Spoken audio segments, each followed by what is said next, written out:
ओम शांति। 5 अगस्त 2021। बाबा के महावाक्य। मीठे बच्चे, बाबा आए हैं तुम्हारी तकदीर जगाने।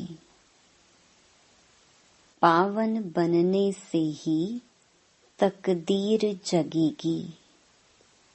प्रश्न: जिन बच्चों की तकदीर जगी हुई है उनकी निशानी क्या होगी?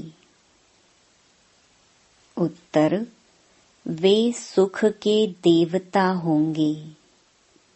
बेहद के बाप से सुख का वर्षा लेकर सबको सुख देंगे। कभी भी किसी को दुख नहीं दे सकते। वह हैं व्यास के बच्चे, सच्चे सच्चे सुखदेव। दूसरा, वह 5 विकारों का संन्यास कर सच्चे सच्चे राजयोगी, राज ऋषि कहलाते हैं। तीसरा, उनकी अवस्था एक रस रहती है। उन्हें किसी भी बात में रोना नहीं आ सकता।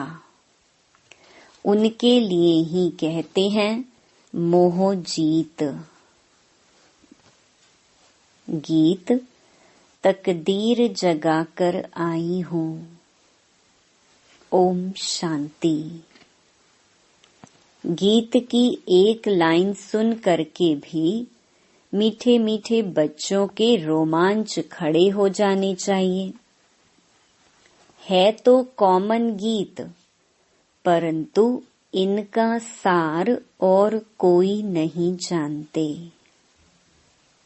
बाप ही आकर हर गीत शास्त्र का अर्थ समझाते हैं।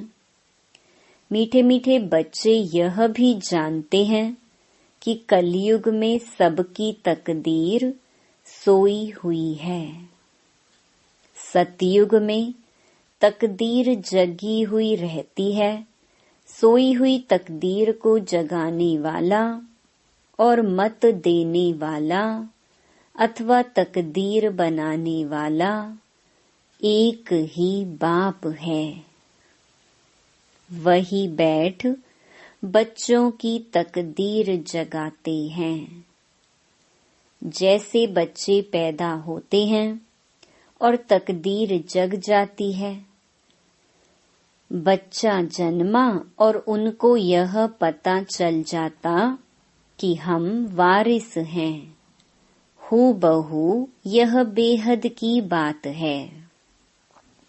बच्चे जानते हैं कल्प कल्प हमारी तकदीर जगती है और सो जाती है।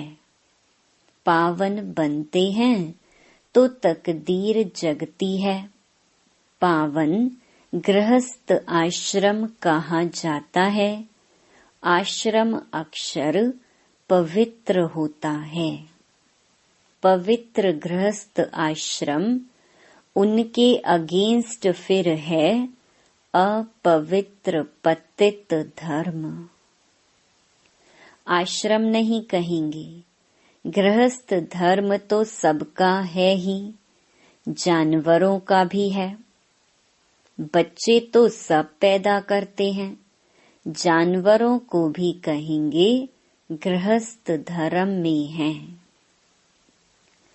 अब बच्चे जानते हैं हम स्वर्ग में पवित्र गृहस्थ आश्रम में थे। देवी देवता थे। उन्हों की महिमा भी गाते हैं। सर्व गुण संपन्न 16 कला संपूर्ण। तुम खुद भी गाते थे।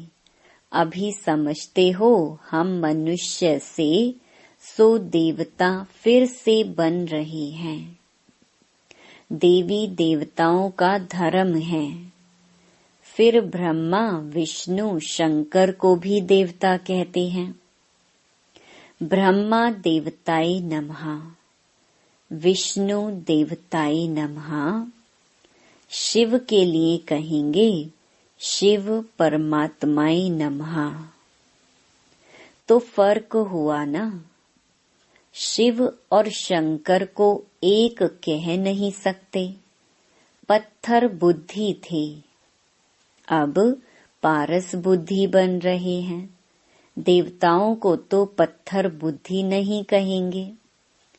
फिर ड्रामा प्लान अनुसार रावण राज्य होने से उन्हों को भी सीढ़ी उतरनी है। पारस बुद्धि से पत्थर बुद्धि बनना है। सबसे बुद्धिवान बनाने वाला तो एक ही बाप है।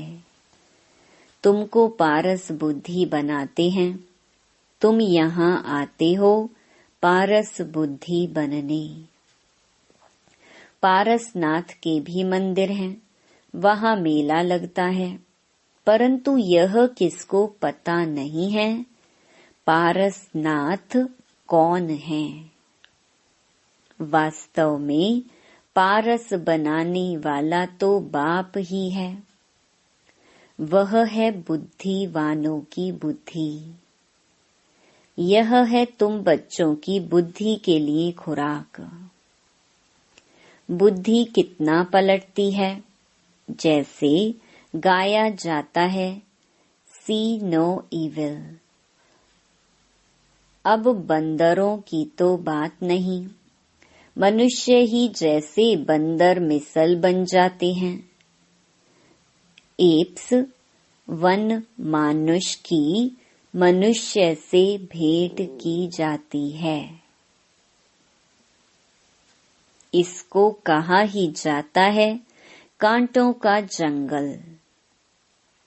कितना एक दो को दुख देते रहते हैं। अभी तुम बच्चों की बुद्धि को खुराक मिल रही है, बेहद का बाप खुराक दे रही है।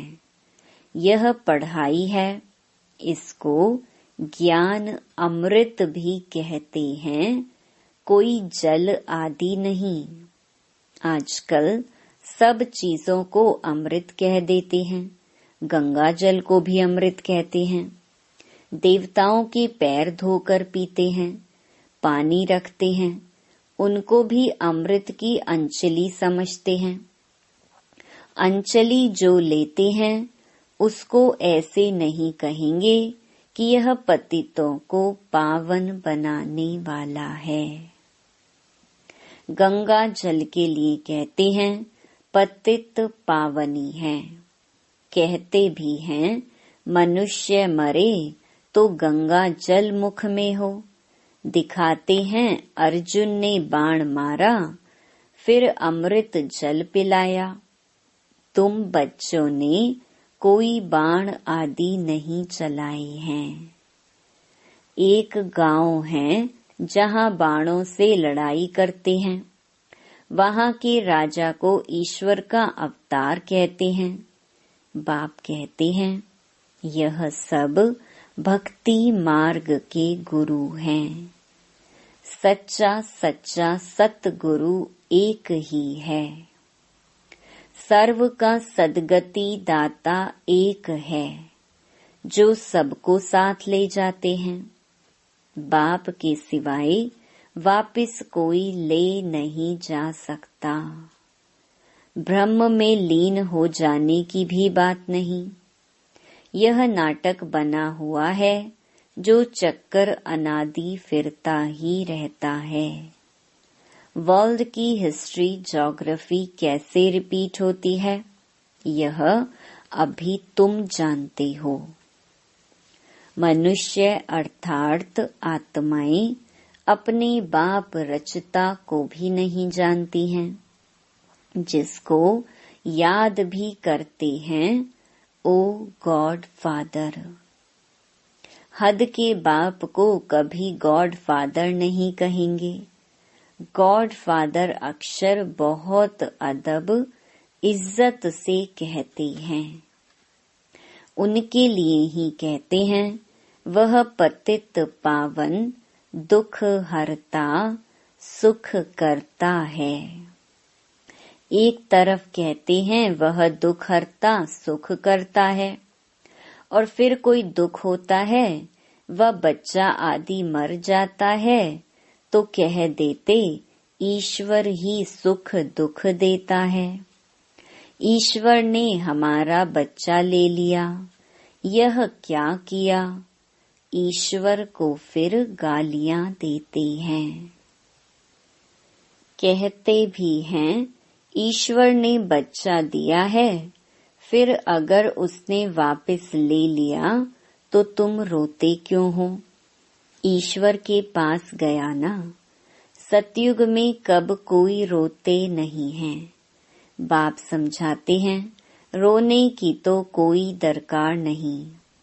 आत्मा को अपने हिसाब किताब अनुसार जाकर पार्ट बजाना है। ज्ञान न होने के कारण मनुष्य कितना रोते हैं, जैसे पागल हो जाते हैं। यहाँ तो बाप समझाते हैं अम्मा मरे तो भी हलवा खाना, बाप मरे तो भी हलवा खाना, नष्टो मोहा होना है। हमारा तो एक ही बेहद का बाप है, दूसरा ना कोई। ऐसी अवस्था बच्चों की होनी चाहिए। मोहजीत राजा की कथा भी सुनी है ना। सतयुग में कभी दुख की बात नहीं होती, न कभी अकाले मृत्यु होती है। बच्चे जानते हैं हम काल पर जीत पाते हैं। बाप को महाकाल भी कहते हैं, कालों का काल। तुमको काल पर जीत पानी है, अर्थात काल कब खाता नहीं। काल न आत्मा को न शरीर को खा सकता। आत्मा एक शरीर छोड़ दूसरा लेती है, उसको कहते हैं काल खा गया। बाकी काल कोई चीज नहीं है। मनुष्य महिमा गाते रहते हैं, समझते कुछ नहीं। अच्युतम केशवम बाप समझाते हैं यह 5 विकार तुम्हारी बुद्धि को कितना खराब कर देते हैं। इस समय कोई भी बाप को नहीं जानते हैं, इसीलिए इनको ऑर्फन की दुनिया कहा जाता है। कितना आपस में लड़ते झगड़ते रहते हैं। यह सारी दुनिया बाबा का घर है ना। बाप सारी दुनिया के बच्चों को पतित से पावन बनाने आते हैं। आधा कल्प बरोबर पावन दुनिया थी ना। गाते भी हैं राम राजा राम प्रजा। वहाँ फिर अधर्म की बात हो कैसे सकती। कहते भी हैं वहाँ शेर बकरी इकट्ठे जल पीते हैं। फिर वहाँ रावण आदि कहाँ से आए, समझते नहीं। बाहर वाले तो ऐसी बातें सुनकर हंसते हैं। बाप आकर ज्ञान देते हैं यह पतित दुनिया है ना। अब प्रेरणा से पतितों को पावन बनाएंगे क्या। बुलाते हैं पतित पावन आओ, तो जरूर भारत में ही आया था। अब भी कहते हैं मैं ज्ञान का सागर आया हूँ। तुम्हें आप समान मास्टर ज्ञान सागर बनाने। बाप को ही सच्चा सच्चा व्यास कहेंगे, तो यह व्यास देव और तुम उनके बच्चे सुख देव। तुम अभी सुख के देवता बनते हो, सुख का वर्षा ले रहे हो व्यास शिवाचार्य से। व्यास के बच्चे तुम हो, परंतु मनुष्य मूंझ न जाएं, इसीलिए कहा जाता है शिव के बच्चे। उनका असुल नाम है शिव। आत्मा को जाना जाता है, परमात्मा को भी जाना जाता है। वही आकर पतित से पावन बनने का रास्ता बताते हैं। कहते हैं, मैं तुम आत्माओं का बाप हूँ। कहते हैं, अंगुष्ठे मिसल है, इतना बड़ा तो यहाँ ठहर भी ना सके, वह तो बहुत सूक्ष्म है। डॉक्टर लोग भी माथा मारते हैं आत्मा को देखने के लिए, परंतु देख नहीं सकते। आत्मा को रियलाइज किया जाता है। बाप पूछते हैं, अब तुमने आत्मा को रियलाइज किया?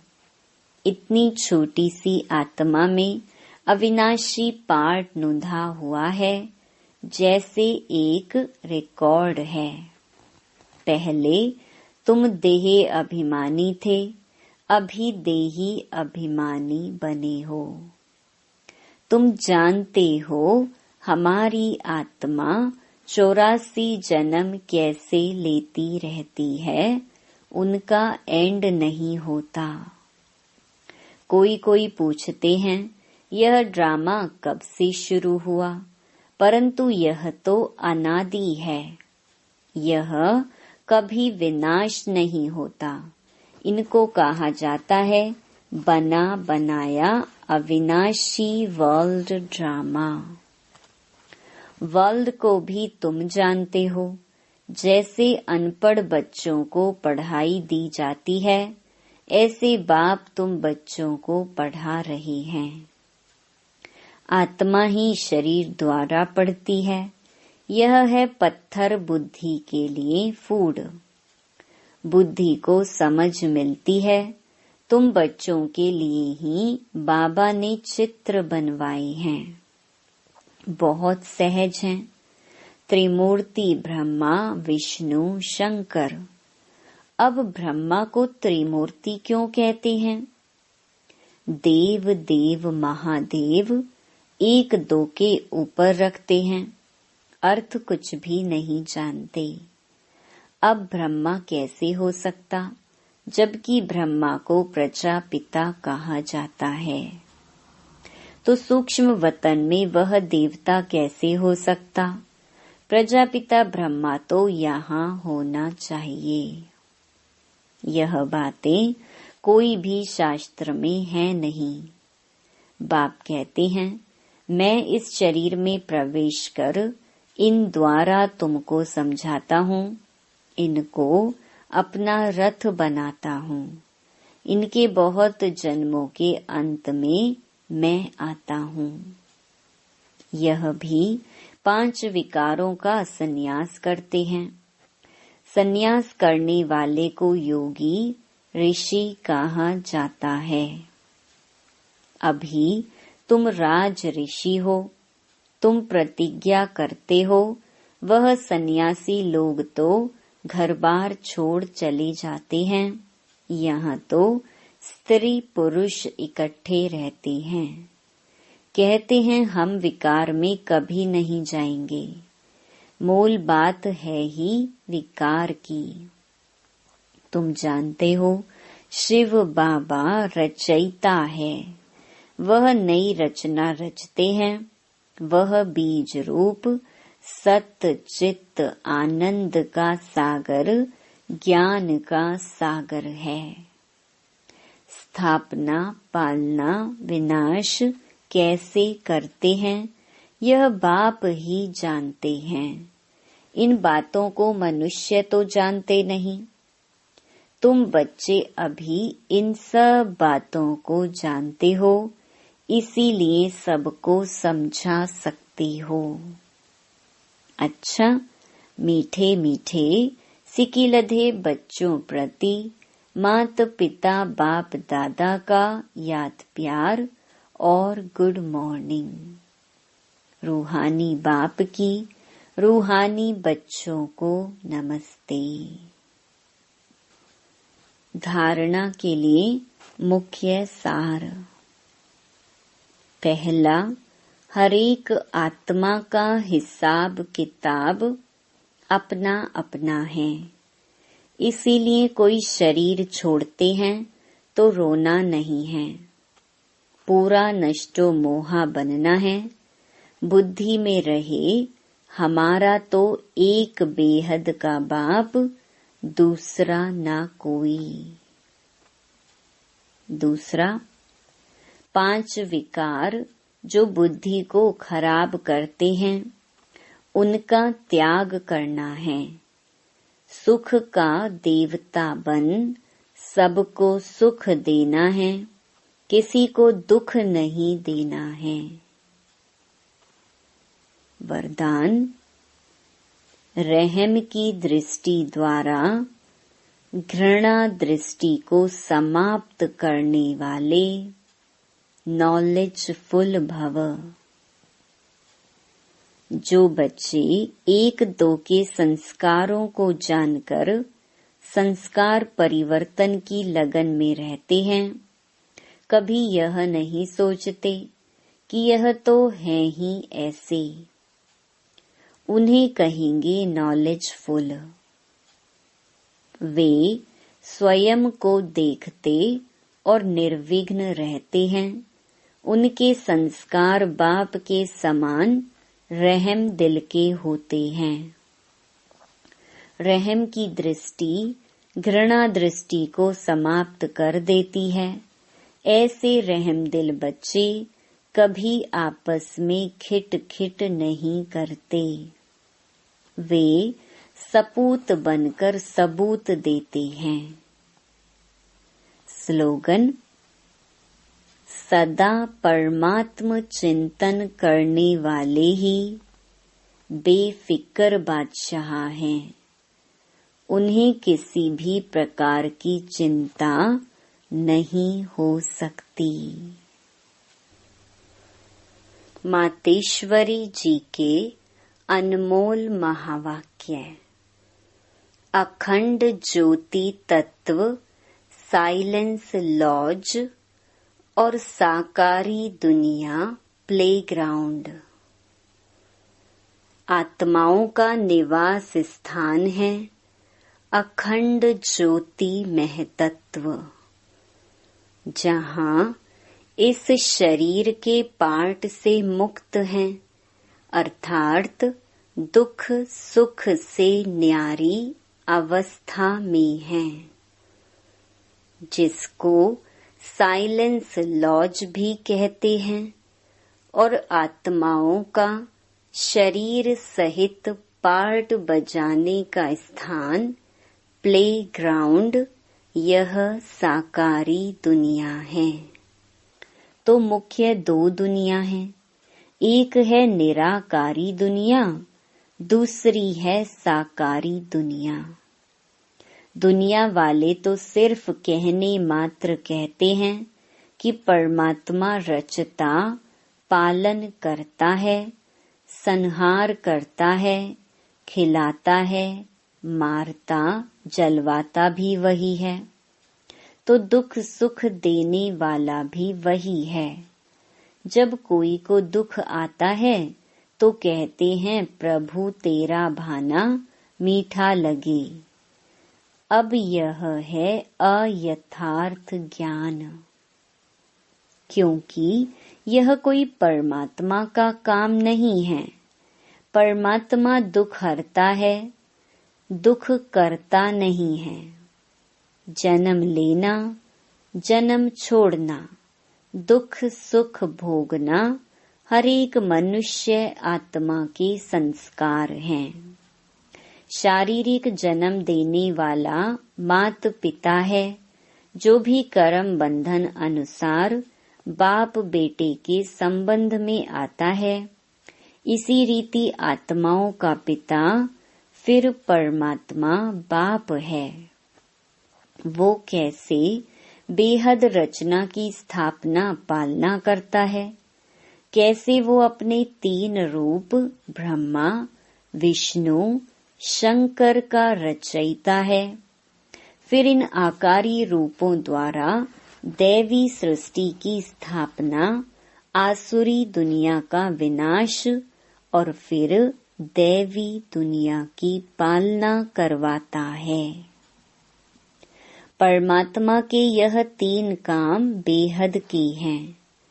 बाकी यह दुख सुख जन्म मरण कर्मों अनुसार होता है। परमात्मा तो है ही सुखदाता। वो कोई अपने बच्चों को दुख नहीं देता।